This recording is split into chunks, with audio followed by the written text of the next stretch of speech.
Pour notre étude aujourd'hui, nous allons reprendre nos Bibles et regarder ensemble dans l'Épître aux Hébreux, le chapitre 4. Et mon texte est à partir du verset 14 jusqu'au verset 16. Et je voudrais vous parler de Christ, notre grand souverain sacrificateur. Nous lisons dans le verset 14, « Ainsi, puisque nous avons un grand souverain sacrificateur qui a traversé les cieux, Jésus, le Fils de Dieu, demeurons dans la foi que nous professons, car nous n'avons pas un souverain sacrificateur qui ne puisse compatir à nos faiblesses. Au contraire, il a été tenté comme nous en toutes choses.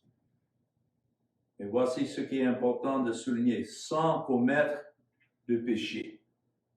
Approchons-nous donc avec assurance du trône de la grâce afin d'obtenir miséricorde et de trouver grâce pour être secourus dans nos besoins. Donc, dans ce texte, nous voyons trois caractéristiques de Christ comme le souverain sacrificateur de Dieu. Et le premier à noter, c'est qu'il est le grand souverain sacrificateur. Notons bien, ça ne dit pas dans le verset 14 simplement puisque nous avons un souverain sacrificateur. Il y avait des souverains sacrificateurs dans l'Ancien Testament qui représentaient le peuple devant Dieu. Mais ici, c'est la première fois que nous notons ce qui est ajouté à cette expression « un grand souverain sacrificateur ». Cela n'a jamais été dit d'autres souverains sacrificateurs dans l'Ancien Testament. Et c'est ça le but de l'auteur qui écrit aux Hébreux, de savoir et souligner comment le Seigneur Jésus-Christ est supérieur à tout ce qui venait avant. Et c'est dans ce sens-là que le Seigneur Jésus-Christ, comme souverain sacrificateur de Dieu, est supérieur à tous ceux qui venaient avant lui. Il est le grand souverain sacrificateur, non seulement dans sa personne, parce qu'il est Dieu. Ici, c'est écrit le Fils de Dieu, mais cela signifie qu'il est égal à Dieu. Donc, il est le grand souverain sacrificateur dans sa personne, mais aussi dans l'efficacité de son œuvre et son sacrifice. Les souverains sacrificateurs de l'Ancien Testament devaient toujours offrir des sacrifices nuit et jour, parce que leur service qu'ils rendaient ne pouvait jamais ôter le péché. Donc, c'est dans ce sens que Christ est le grand souverain sacrificateur dans l'efficacité de son ministère.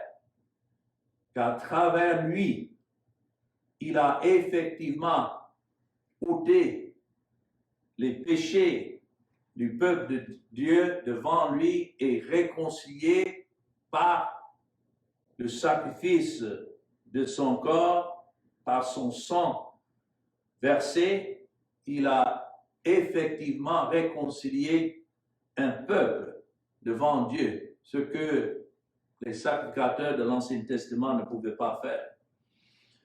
Mais, troisièmement, il est le grand souverain sacrificateur dans la place qu'il occupe en tant que souverain sacrificateur. Ici, dans Hébreux 4, le verset 14, c'est écrit « qui a traversé les cieux ».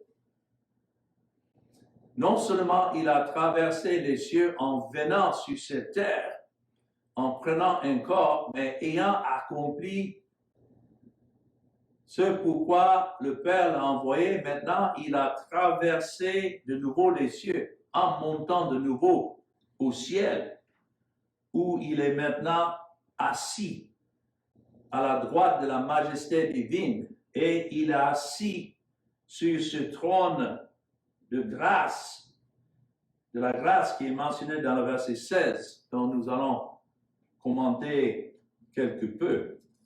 Dans Hébreux chapitre 9 et les versets 11 et 12, notons concernant Christ, Hébreux 9, 11, mais Christ est venu comme souverain sacrificateur des biens à venir. Il est venu. Il fallait qu'il vienne dans la chair. Il était toujours Dieu depuis l'éternité. Donc, en venant, ce n'était pas là le début de son existence. Mais ce qui a changé, c'est qu'il est venu en chair. Dieu a pris chair dans la personne de son Fils, le Seigneur Jésus-Christ. Et il est venu afin d'être le souverain sacrificateur, notons, des biens à venir. Tout ce qui se passait dans l'Ancien Testament était sous forme de type et de promesses et d'images.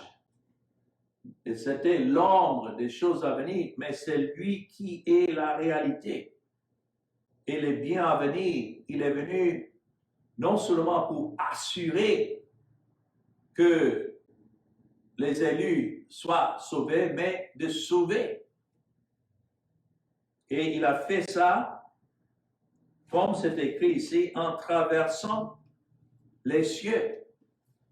Ici, c'est écrit dans le verset 11, il a traversé le tabernacle plus grand et plus parfait. Il s'agit là de son corps.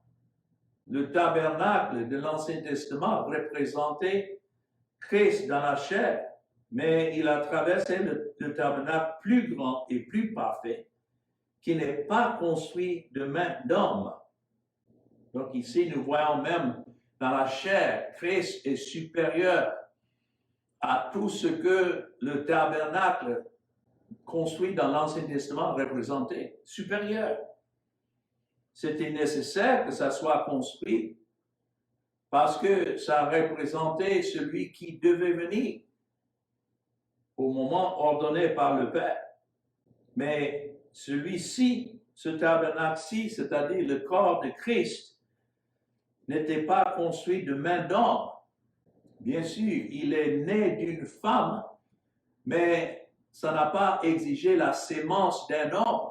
C'est Dieu, par son esprit, qui l'a conçu dans le sein de Marie. Donc, nous pouvons vraiment dire que c'était sans les mains d'homme, c'est-à-dire qu'il n'est pas de cette création. Voilà le mystère de la venue du Seigneur Jésus-Christ. Et il est entré une fois pour toutes dans le lieu très saint. Dans l'ancien tabernacle, il y avait le lieu très saint, mais lui, il est entré une fois pour toutes. Il s'agit là dans la présence de Dieu lui-même, parce que c'est ce que le lieu très saint représentait dans l'ancien tabernacle, c'était la présence de Dieu. Au-dessus, dans la nuée, au-dessus de l'arche de l'Alliance. Mais maintenant, ayant accompli en venant dans la chair, il est maintenant entré une fois pour toutes. Cela veut dire son œuvre, l'efficacité de son œuvre était telle qu'il ne doit pas revenir encore et continuer à donner sa vie pour le pardon du péché comme c'était nécessaire avec les boucs et les taureaux. Il est entré une fois pour toutes dans le lieu très saint, non avec le sang des boucs et des veaux, mais avec son propre sang, ayant obtenu, ça c'est important, ayant obtenu une rédemption éternelle. Pour avoir cette rédemption éternelle, c'était nécessaire qu'il vienne dans la chair et qu'il soit l'agneau sans tache, et qu'il soit l'agneau immolé, celui dont tous les sacrifices de l'Ancien Testament représentaient, mais maintenant, ayant accompli cette mort, il a obtenu une rédemption éternelle, une fois pour toutes. C'était là dans la mort de Christ que tous ceux que Dieu a ordonnés au salut, qu'il a élus, même avant les temps éternels, que leur rédemption était accomplie. Pas avant. Tous ceux de l'Ancien Testament sont morts dans l'espérance que lorsque Christ devait venir, il paierait leurs dettes. Et c'est effectivement ce qu'il a fait. Et aussi, dans le verset 24 du même chapitre, nous lisons, car Christ n'est pas entré dans un sanctuaire fait de main d'homme,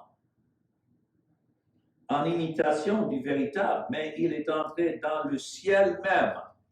Vous voyez la correspondance avec Hébreux 4, le verset 14. Il a traversé les cieux, Jésus, le Fils de Dieu.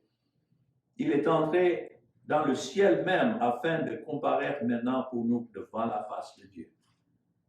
Oh, quelle consolation pour les élus de Dieu de savoir qu'il y a au ciel, assis sur le trône de la grâce, non seulement un souverain sacrificateur, mais comme c'est écrit dans le verset 14, nous avons un grand souverain sacrificateur.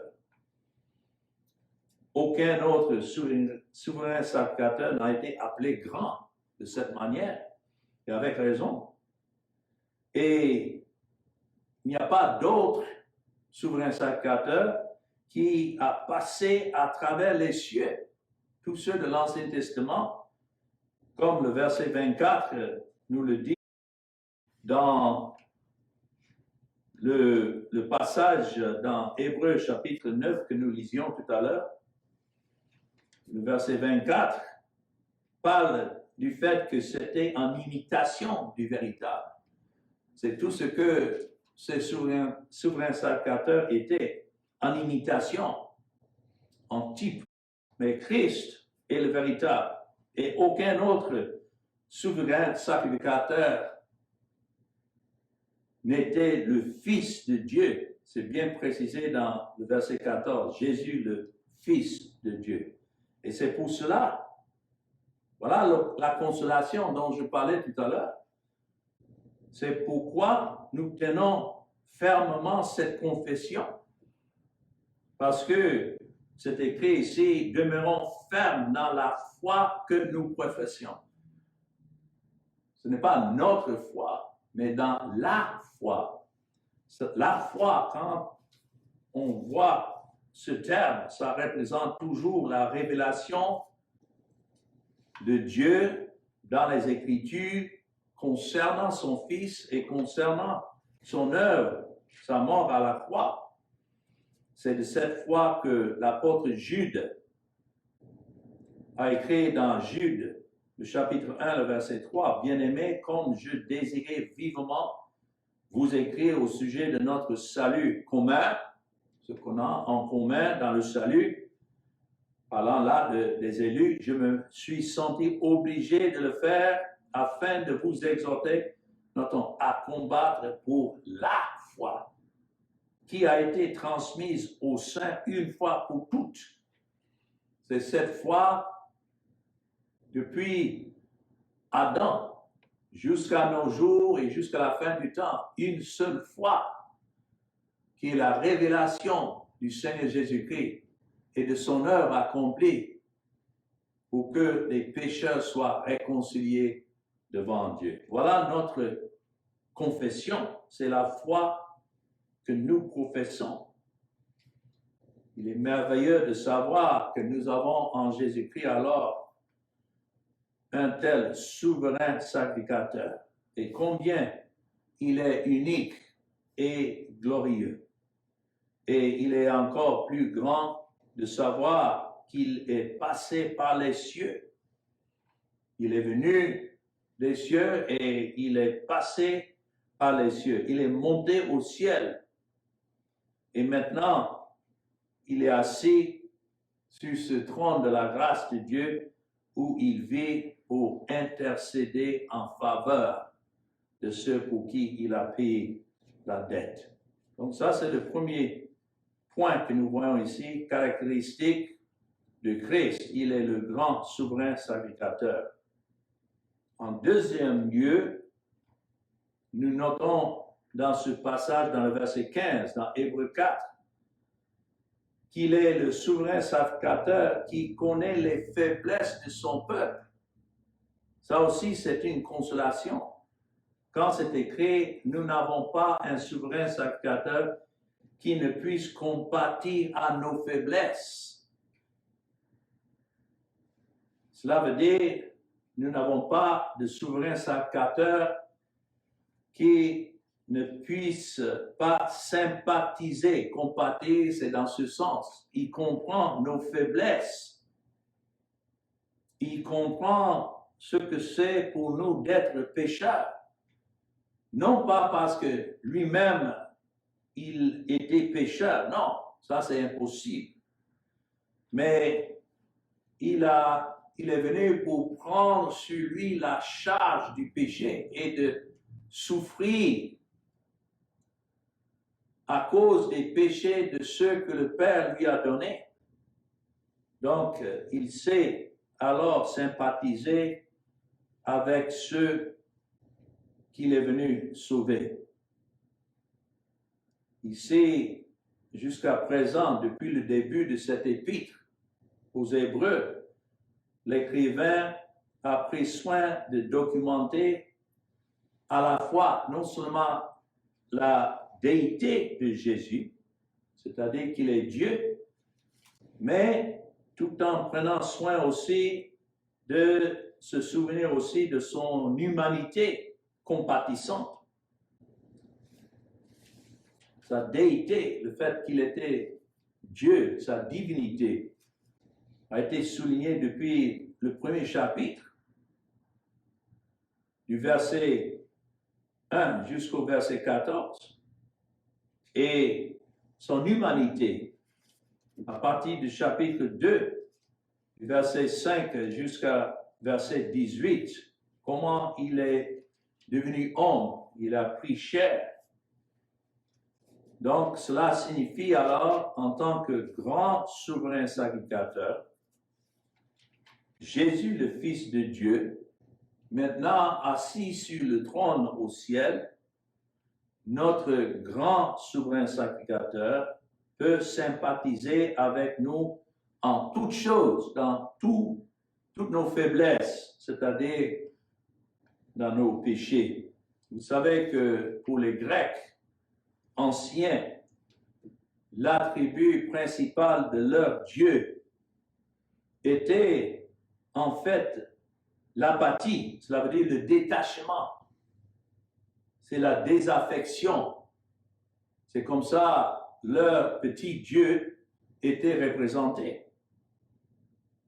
Il n'y avait pas ces dieux-là dans leur imagination, n'avaient pas la capacité essentielle de ressentir quoi que ce soit du tout. C'est pourquoi ceux qui servaient de tels dieux étaient toujours en train d'œuvrer, de sacrifier pour que leur Dieu fasse quelque chose de bien pour eux. Et je dois dire que beaucoup ont cette idée de Dieu aujourd'hui, qui se disent chrétiens, qui s'imaginent un Dieu qui est loin d'eux et c'est à eux maintenant de se réconcilier avec ces dieux. Mais l'idée qui est représentée, c'est que Dieu est lointain et c'est à eux de le faire approcher. Mais ce n'est pas ce que nous lisons ici. Jésus, le grand souverain sacrificateur, n'est pas comme ça. Il sait et il sent ce que nous traversons. Pourquoi? Parce que nos vies dépendent de lui. Donc, en toutes choses, en tout ce que nous traversons dans cette vie, avec toutes nos épreuves, il ne faut pas penser que Christ ne peut pas comprendre, alors il me faut autre moyen de pouvoir me rapprocher. C'est pourquoi beaucoup dans la religion, ils se donnent aux jeûnes, ils se donnent aux prières, ils se donnent à leurs réunions pour essayer de trouver le réconfort les uns des autres. Mais si nous avons en Jésus-Christ, comme c'est écrit ici, un grand souverain sacrificateur qui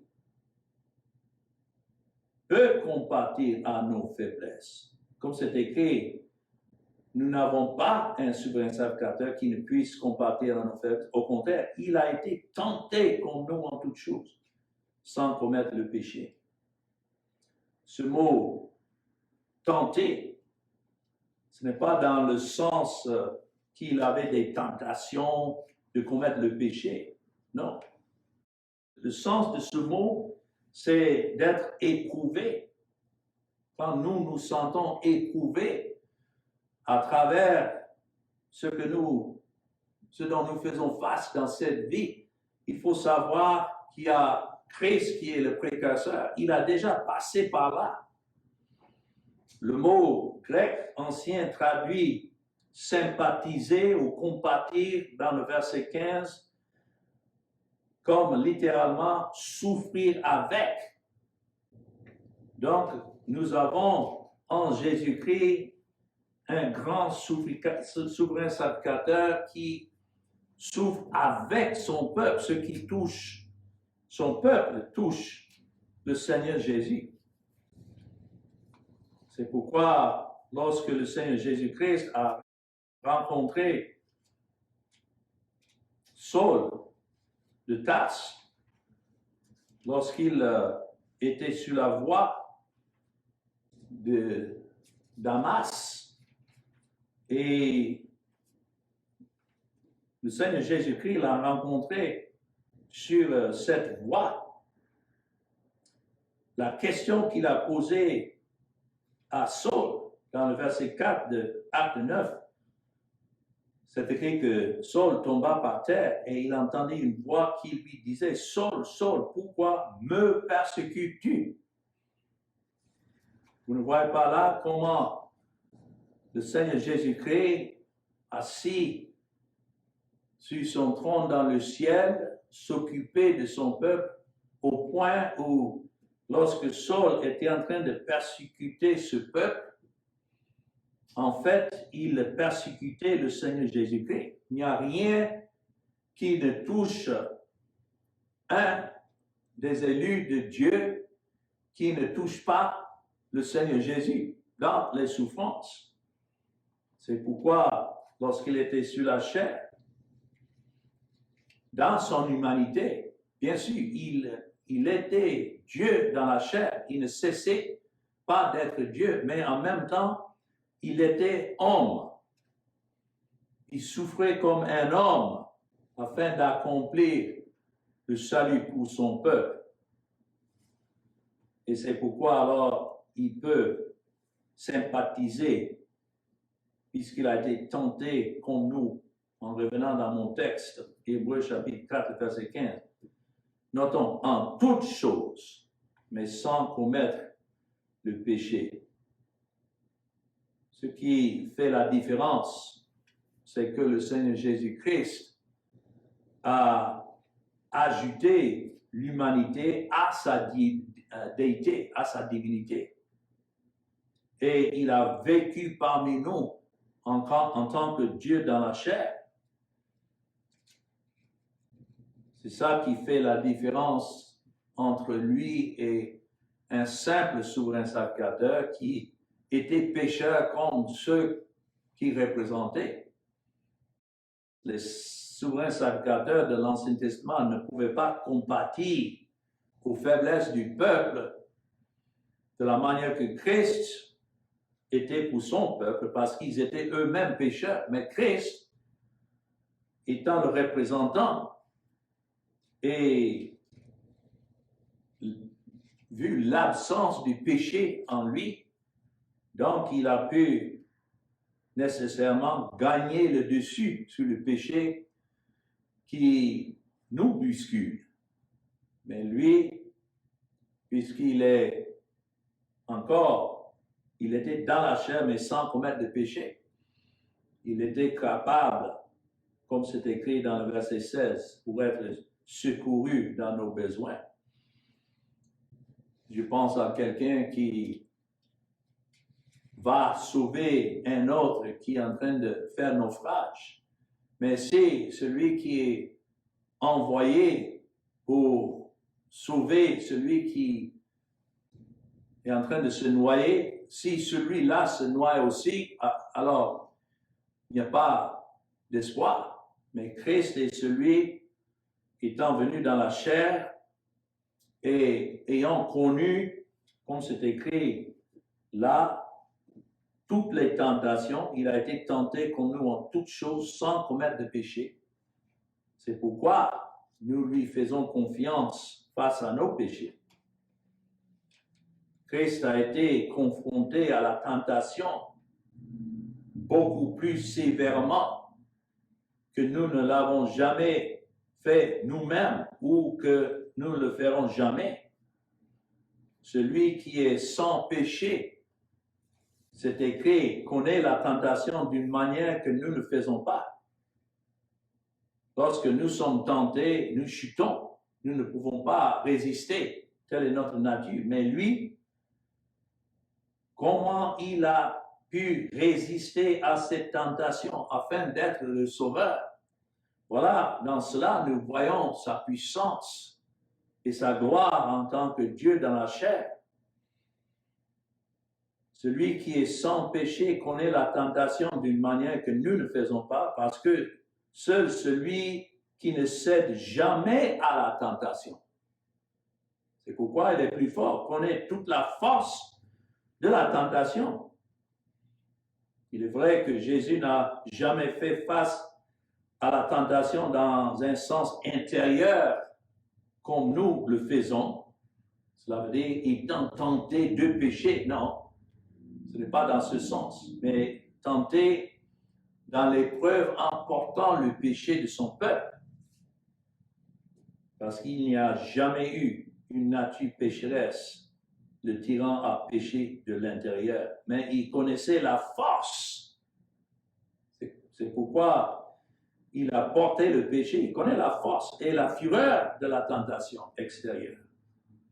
Il n'y a aucun de nous qui ne puisse dire non, mais il ne comprend pas nos péchés, nos tentations, puisqu'il était sans péché. Non.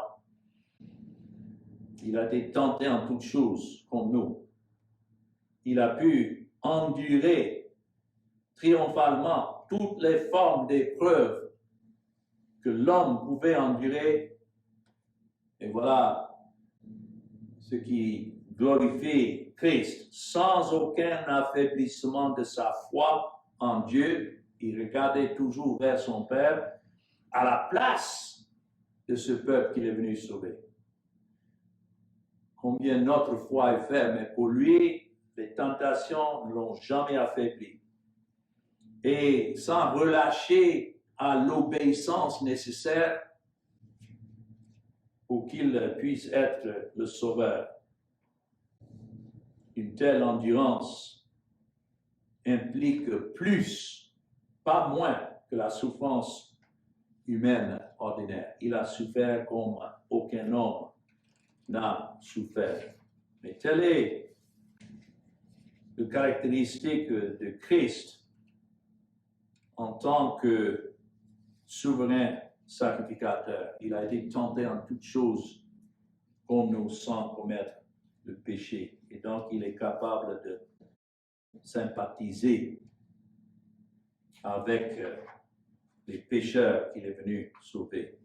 Maintenant, revenons dans notre texte, dans Hébreux 4, et regardons le dernier verset, dans le verset 16.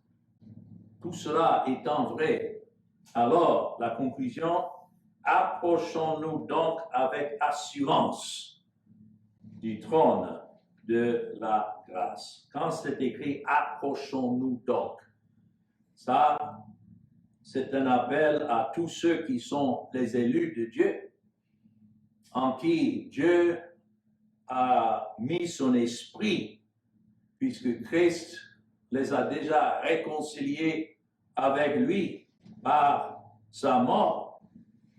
Approchons-nous, tous ceux en qui Dieu a donné cet amour de Christ et qui se reposent dans son œuvre de rédemption, Quel est le commandement qui est donné? C'est écrit, approchons-nous donc avec assurance.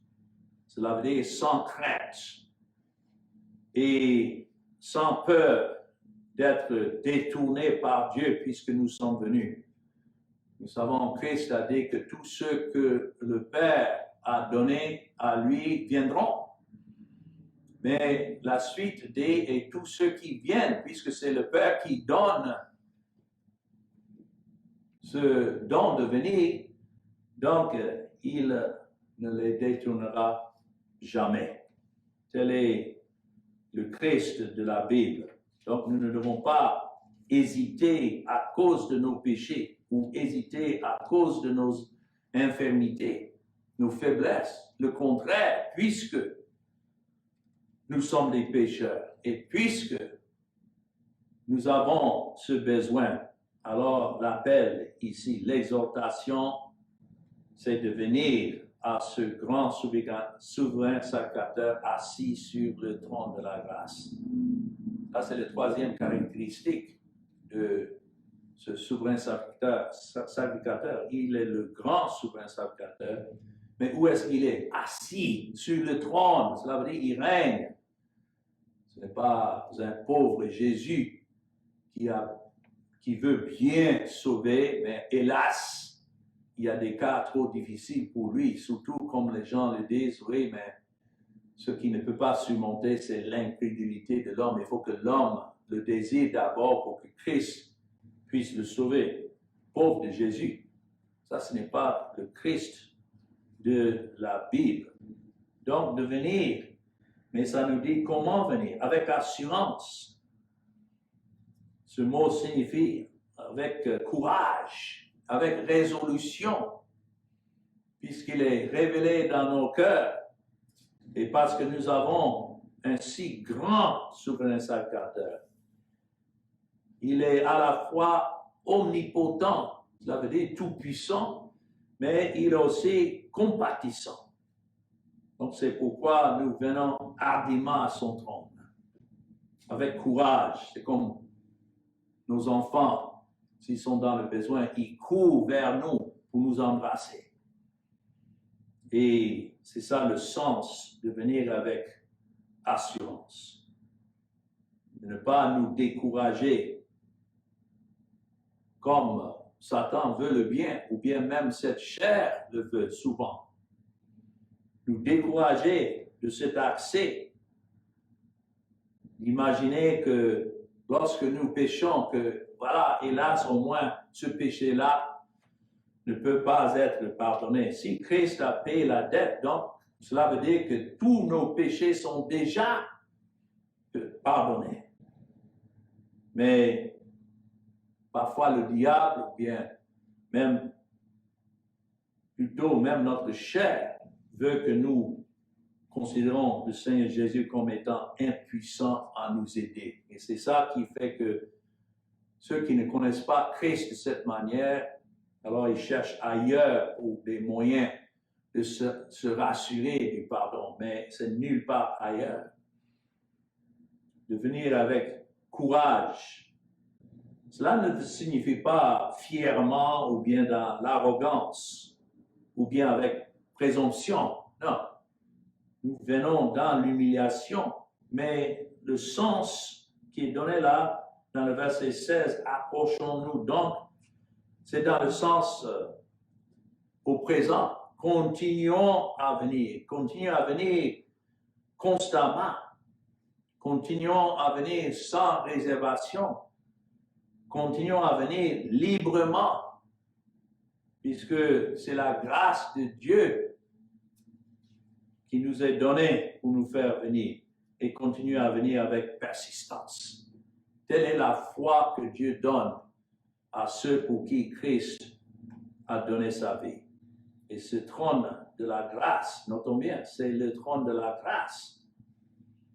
C'est sur ce trône que nous voyons un sauveur qui a, dans son œuvre sur cette terre, à réconcilier la justice de Dieu avec la miséricorde et la grâce de Dieu. Les deux se sont mariés en lui, comme c'est écrit dans le psaume 85 et le verset 11 et 12, ça, ce n'est pas seulement un message du Nouveau Testament, mais nous voyons ce même message dans l'Ancien Testament. Psaume 85, c'est écrit le verset 11, la bonté et la fidélité se rencontrent. La justice et la paix s'embrassent. La fidélité germe de la terre et la justice regarde du haut des cieux. Notons, Dieu est bon, c'est vrai, ça part de sa grâce, mais il est aussi fidèle à sa justice. Donc, comment marier les deux? Les deux se sont mariés en Jésus-Christ.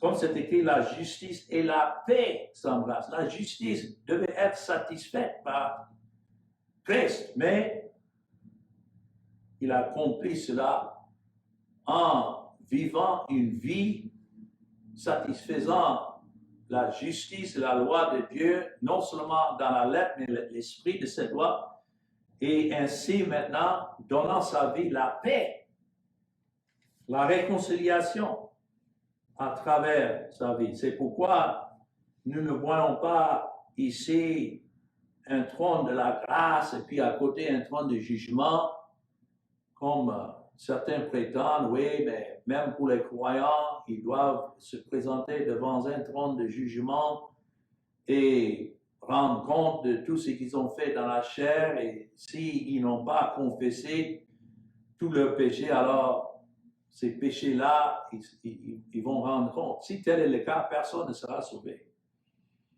Il faut savoir que telle était l'efficacité de l'œuvre, la mort de Christ, c'est pourquoi il est le grand souverain sacrificateur. Qu'il n'y a plus de péché, il n'y a plus de condamnation. Il n'y a que de la grâce de Dieu à nous donner, puisqu'il a accompli. Donc, aucune requête que nous avons devant Dieu n'est trop petite, et il n'y a aucune requête qui surpasse ce que la grâce de Dieu peut donner. C'est effectivement Christ est notre représentant. C'est pourquoi dans Philippiens chapitre 4 et le verset 6, avec ça je vais terminer, mais dans Philippiens chapitre 4 et le verset 6, nous lisons: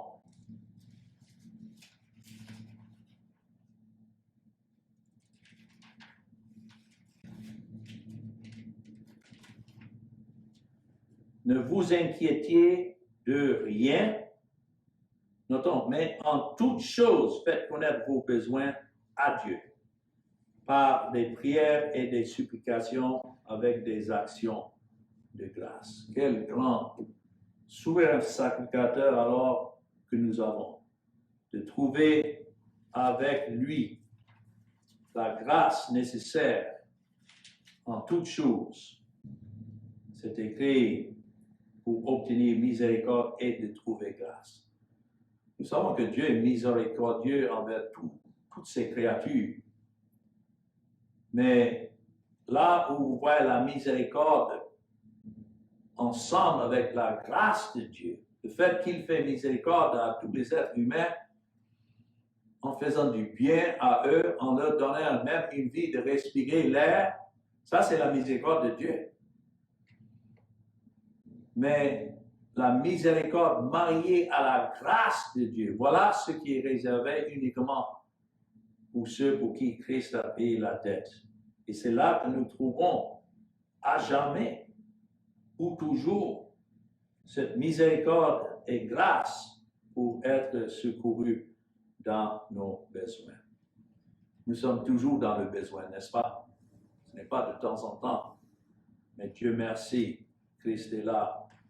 Il est venu, il a traversé les cieux en tant que Fils de Dieu. Il a accompli l'œuvre, il est remonté au ciel, et c'est là qu'il vit pour intercéder en faveur de son peuple. Que le Seigneur soit béni. Amen.